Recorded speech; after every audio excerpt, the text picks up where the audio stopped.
Cab Gemini CEO Aiman ఇజ్జత్ తో రాష్ట్ర విద్య ఐటీ ఎలక్ట్రానిక్స్ శాఖల మంత్రి నారా లోకేష్ విశాఖపట్నంలో భేటీ అయ్యారు.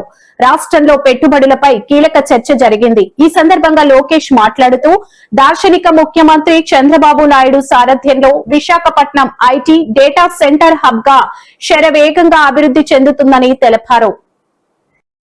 దేశంలోని అతిపెద్దదైన గూగుల్ డేటా సెంటర్ పనులు త్వరలోనే ప్రారంభం కాబోతున్నాయని చెప్పారు. ఇప్పటికే కాగ్నిజెంట్, టీసీఎస్ లాంటి సంస్థలు విశాఖలో ల్యాండ్ అయ్యాయని, మరో 3 నెలల్లో భోగాపురం అంతర్జాతీయ విమానాశ్రయం ప్రారంభం కాబోతుందని స్పష్టం చేశారు.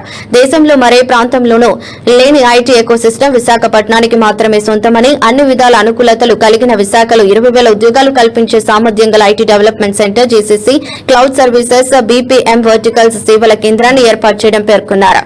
ఆంధ్రప్రదేశ్లో emerging technology labs, cyber security, digital అభివృద్ధి, డిజిటల్ టాలెంటెడ్ పైప్ లైన్ ఏర్పాటు కోసం ఏపీ విశ్వవిద్యాలయాలతో కలిసి కో డెవలప్మెంట్ పార్ట్నర్ గా వ్యవహరించండి.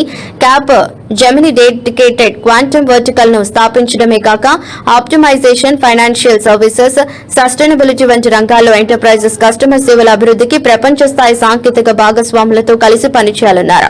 ఆంధ్రప్రదేశ్ లో క్వాంటమ్ వ్యాలీ అభివృద్ధికి సహకారం అందించాలని క్యాబ్ జెమినీ సీఈఓ ఐమాన్ ఇజ్జత్ కు మంత్రి లోకేష్ విజ్ఞప్తి చేశారు.